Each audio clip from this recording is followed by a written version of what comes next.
The Gemara in Maseches Kiddushin, continuing to discuss the mitzvah of Kibud Av Vaem, addresses the question of whose expense does Kibud Av Vaem come from. The mitzvah of Kibud Av Vaem demands that a child provide for a parent if a parent needs assistance finding food or clothing. So the mitzvah of Kibud Av Vaem is malbish mechase malchi mashke. And the question is, a parent who asks his child to bring one of these items, who has to pay for it? Is the child reimbursed for those expenses? On the bottom of Lamed Aleph and Bet, the Gemara presents, they ask the question, Mishel me, from whose money does this have to be paid for? And we'll see this question can be thought of as a technicality of who covers the expense, or it can be perceived as a very fundamental and defining question in terms of understanding the mitzvah of Kibud Av Vaem. And I think before we go on to the Gemara, it's worth thinking about the question of what would you think? What would be logical? What would follow the pattern of the mitzvahs of the Torah in general? And on the one hand, the first thing that I would think of is that in general, all mitzvahs we have to pay for. If a person is obligated to take a lulav or buy a shofar, so whatever it costs, that's part of the responsibility of fulfilling a mitzvah. If a child has a mitzvah to feed his parents, so then that should be at his own expense. On the other hand, the question is really, how do we understand the nature of the mitzvah of Kibud Av Vaem? Whether it's a mitzvah of support for a parent, or it should be defined as a mitzvah of service, that you have to provide the service of bringing the needs, but not in funding those needs. And with other mitzvahs, ben azam l'chavera as well, sometimes we're obligated to help someone, but not necessarily obligated to pay towards the expenses that another person needs. So here the Gemara asks the question, Mishel mi, whose obligation is it? And the Gemara presents a machlokas. Rav Yehuda Amar Mishel ben. Rav Yehuda says it's the child's responsibility. Rav Nasan bar Oshia Amar Mishel Av. Rav Nasan bar Oshia thinks it's the responsibility of the father. Rav Yehuda thinks it's a mitzvah of support, and Rav Nasan thinks it's a mitzvah of service alone. And we should, for the time being, we should make the assumption that both the child and the father or mother could afford it. The question is just whose responsibility is it? It was taught to Rav Yirmiyah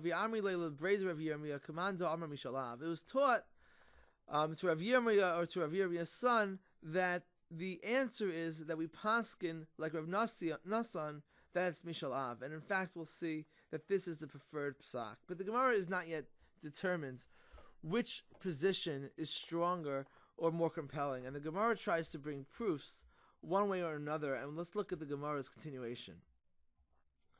Meisvei. Meisvei is a question from a brisa. How can we paskin Mishel Av? Nemar kabedes avicha v'esimecha.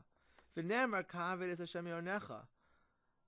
Ma lehalom b'chisaron kis, afkan b'chisaron kis. This brisa makes a comparison between the respect that one gives their parents and the respect of God. And the comparison is that ma and af is a comparison. Just like there, in the case of Hashem, we respect God with a chisaron kis, with a financial expense. Mehonecha, kabedet Hashem mehonecha, respect God with your possessions. Mehonecha, with your possessions, which is explicitly teaching us that there's a chisaron kis, that you pay for it. Avkan, so too here in the midst of Kibud Av Vaem, it should be at your own expense. V'i amrit Mishel Av, my nafkele minei. If the mitzvah is Mishel Av, that the parent pays and the child does not need to pay, how can we call it chisaron kis? Therefore, the brisa, which says there is a chisaron kis, must be assuming Mishel ben. So the Gemara responds and says, no, it's not necessarily a proof. Everyone agrees that there is a chisaron kis, even if it's Mishel Av, because there's always bitul malacha. There's always, or there may be a financial loss in that we can't work while we're doing the service. So even if it's a service and not support, it still can be described as a chisaron kiss, because there's a financial sacrifice in not being able to work while tending to the need of one's parents. So this brisa, which says that there is a chisaron kiss in the case of Kibud Av Vaem, does not necessarily prove that it's Mishel ben. So the Gemara continues to find another proof. Tashma, we have a brisa. Beis achin, if you have two brothers in a relationship, shnei shutufin, or two people who are partners in a business, ha'avu b'no, v'arav v'talmido, or a parent or with a child, a student with a teacher, podin zelazeh ma'aser sheni, they can do the redemption of ma'aser sheni. Ma'aser sheni is produce that needs to be brought and eaten in Yerushalayim. And the Torah says that if it's too difficult to carry all the Maaser Sheni to Yerushalayim, it can be redeemed by sort of selling it to another person, and the money that's received takes on the status of Yerushalayim, of Maaser Sheni, and is brought to Yerushalayim, and food is purchased with that money and eaten in Yerushalayim. So these relationships, the two brothers, you might think that they're really like one person, one financial entity, or Shnei Shutfin, etc. Nevertheless, they're two different entities, and they can do the sale redemption of Maaser Sheni. U'ma'achilin zelazeh Maaser Ani. Maaser Ani is a tithe that's given to the poor, and they can give each other Maaser Ani. In other words, if one brother is poor, the other can give his brother Maaser Ani. Don't say he's giving it to himself, because two brothers are still two people. Similarly, two partners, a parent and a child, and a student and a teacher. V'i amrit Mishel ben, and if you say that it's Mishel ben, that it's the child's responsibility to support his parents, how could you give your parents Maaser Ani if it's Mishel ben? The mitzvah of Kibud Av Vaem demands that the child support his parents, and he can't use his tzedakah money to do it, because then he's double dipping. He's using tzedakah money to fulfill a mitzvah which he's obligated to as Kibud Av Vaem. Nimtza zeh porei achovo mishal aniyim.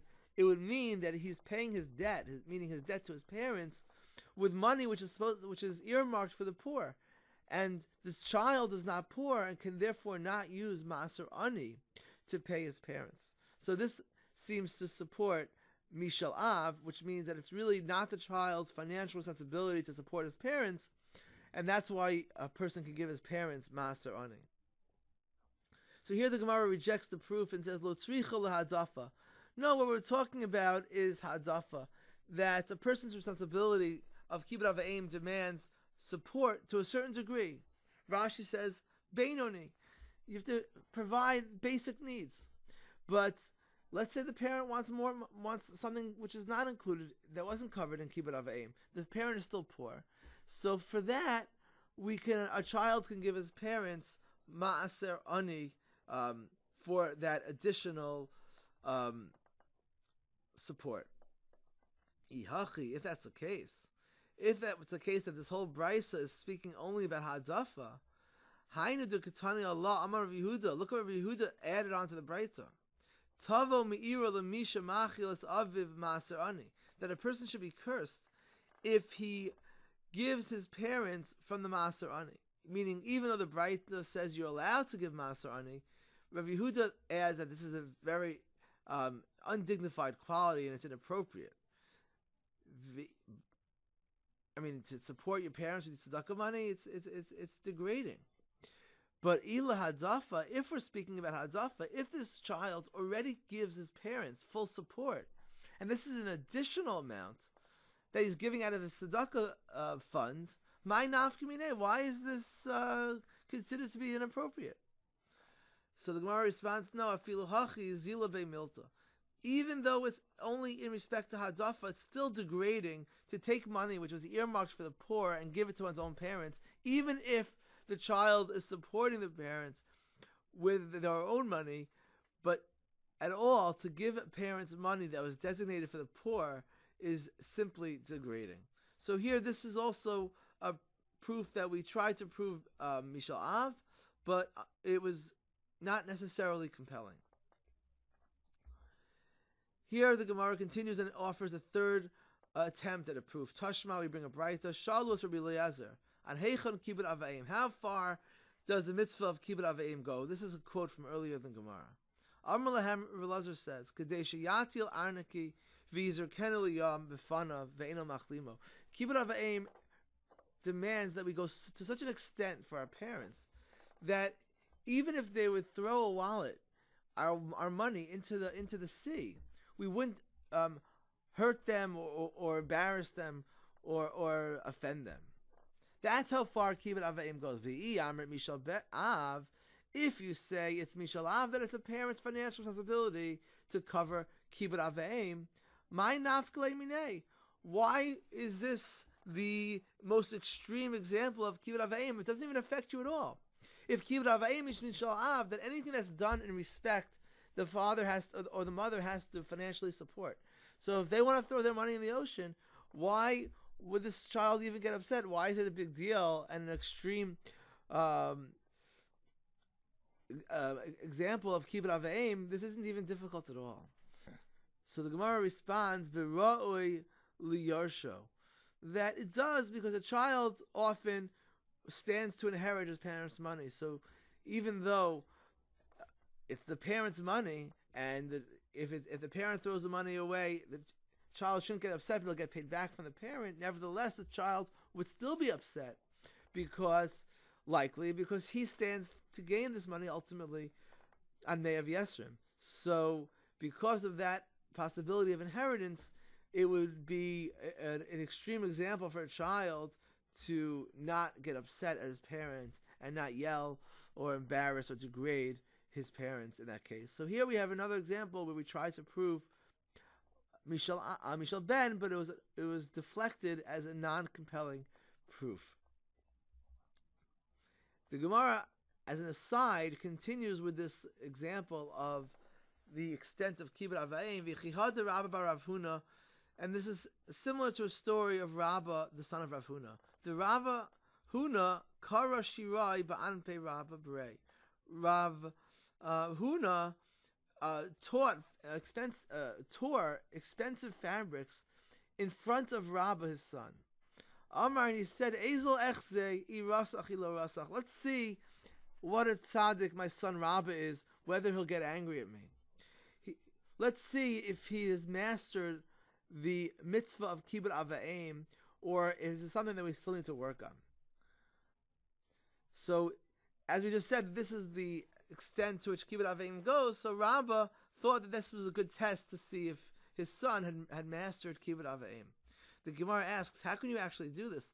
Previously, the Gemara said that this is an example of how far you have to go, that even if this would happen, the child shouldn't get upset. But certainly a parent shouldn't do this on purpose. V'dilma rasach. Maybe the child would fail the test and get angry. That there's a mitzvah not to place a stumbling block before a blind person, which Chazal understand refers also to leading someone astray, giving someone bad advice, or tempting them to sin. How can a parent do? How can Rav Huna construct this test for his son? He might be causing him to violate the mitzvah of Kibud Av Vaem. So the Gemara responds, no, don't worry about that. The machal he was mochel. We know that a parent, or we know now that a parent has the right to forego the honor that's owed to him and can allow his child to degrade him if he wants, or to not show respect. So Rav Huna, don't worry, he got it covered. It was only a test. He was not really going to be. He wouldn't mind if the child got upset. He just wanted to know whether Rabbah had succeeded or whether he needs to continue to teach him more about Kibud Av Vaem. Still, he violates Bal Tashchis. He's wasting perfectly good fabrics. Why would he do a sin just for this test? So the Gemara answers, the avad le b'pum b'ainei, that he tore it on the seam where it was relatively easy to resew. So it's not a violation of Bal Tashchis, it's just a minor inconvenience to resew it. If that's the case, that he tore it specifically on the seams, maybe that's why his son passed the test, because he knew it wasn't a big deal. So the Gemara responds, no, it was a decent test. The Avalei b'shas rische, he did it while he was worked up in anger, and he wouldn't necessarily notice the nuance of where it was ripped, and it would have been normal to be upset had he seen this act. Okay, that's all an aside. Ultimately, we have no conclusion in this Gemara whether it's indeed Mishel Av, Mishel Ben, and we're left now with the Machlokes. But Tosfos tells us that since Dibur Maschil Orule Rabbanon LeRav Yirmiyah Command Amar Mishel Av, that the Gemara says that the Chachavim taught the halacha like Rav Yirmiyah Mishel Av, mashma shekach halacha. It seems that this is the preferred opinion. V'chein pasak b'shiltos Rav Achai, that the Shiltos also paskins this way Mishel Av. Upasak, and he also paskins in the Shiltos. Heicha de leis leila av visle leben chayev ben lazun aviv. That this all that we spoke about is when they both have money, and the question is who's the primary responsibility of this Kibud Av Vaem. But if the parent has no money and the child has money, then Mishal Ben, then the child has to not only serve his parents, not only bring him food, but pay for it and support his parents. V'chein posak ri v'rach dim ein la'av mamon v'aben yeshlo the tzarach haben leparnaso mishalo. The child would be obligated to support the parent from his own money.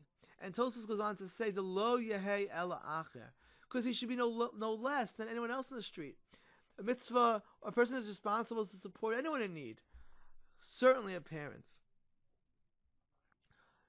Here the Tosfos is certain that in the case when the parent has no money, the child has to support him with his own money. But what's unclear in Tosfos is whether that responsibility stems from the mitzvah of Kibud Av Vaem, or whether it's really part of the mitzvah of tzedakah. And we know when it comes to tzedakah, priority goes to the ones closest. So certainly a parent would be a priority for the mitzvah of tzedakah. But whether this responsibility is a manifestation of Kibud Av Vaem or of tzedakah is unclear in this Tosfos. Tosfos also says, as he continues to prove this point, the Yerushalmi says, quotes from Rabbi Yossi, Halavai dahavin kol shmaitzi barirali kahach shekofen es aben lazun es aviv. That I wish all my teaching were as clear, as obvious to me, as that which we force a child to support his parents when the parent is in need. That's the most self-evident and clear halacha that one could imagine.